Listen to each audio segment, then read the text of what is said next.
All right, guys, welcome back to the Racing Dudes YouTube channel, and Breeders' Cup is only 2 weeks away.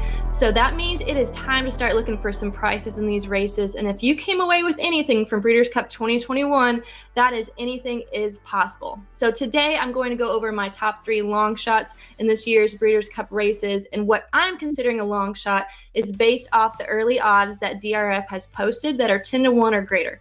So all 3 of these horses I'm about to talk about have odds of 10 to 1 or more. So right off the bat, we're going to start with the Breeders' Cup Turf.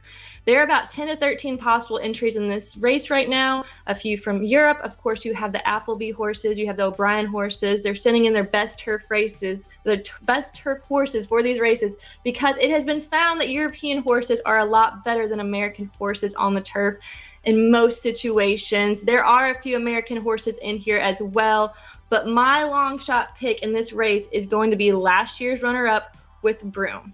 Now, he hasn't been on his A game in the last couple months. He did win a Group 2 a couple months back, so he's not completely off his game. Now, your favorites in this race this year are the 2 Appleby horses with Rebels, Romance, and Adiar, but I'm not going to play the 2 to 1 favorite or a 3 to 1 favorite on a horse who has never raced on American soil. Neither one has ever been over here, and for them to ship for their biggest race in their career, there's just so many things that could happen. Even Yabir, who won last year, had a prep at Belmont before the Breeders' Cup. So I stand strong, not playing horses who have never been here before. Broom raced at Saratoga this summer. I think he has the class. He has the talent to be a real contender in here. And I mean, he is 20 to 1. None of the American horses really catch my eye. So that is why I'm going with Broom in the Breeders' Cup Turf at 20 to 1. Next, we are going to go to the Breeders' Cup Mile. Now, we have a pretty good field in here, including Modern Games, who was your Breeders' Cup Juvenile Turf winner last year. Well, kinda, we couldn't really bet on him. It was a whole mess. So once again, we have another Appleby horse in here, but this horse has been here before, so he is a legit 5 to 2 contender in my eyes. But I'm going to go with the horse with the early odds of 15 to 1 with Domestic Spending.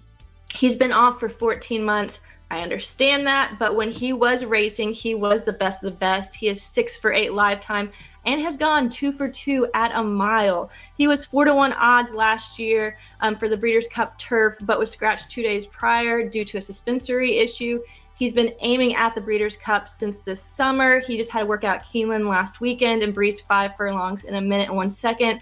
So it seems that he is back in shape, and with his speed figures in the past, I'm going to take my chance at 15 to 1.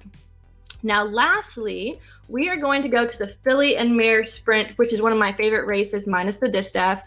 Your favorites this year are Kamari and Cece, but I think that the horse that I picked has really been forgotten about with all the talk about Nest, Secret Oath, Malathat this summer.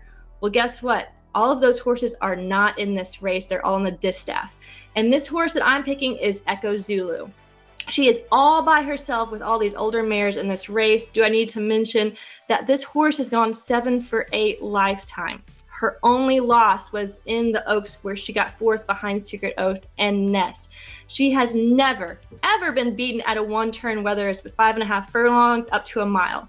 I think that DRF is crazy putting her at 10 to 1 because she is my long shot pick, and I don't see anybody beating her in this race. Now, Breeders' Cup is 2 weeks away, so make sure you guys are subscribed to the Racing Dudes YouTube channel, because there are going to be so many things posted the next couple weeks, including the guide, which is already available for pre-sale. Make sure you like this video, comment below who your long shot picks are for this year, and I'll see you guys soon. Bye.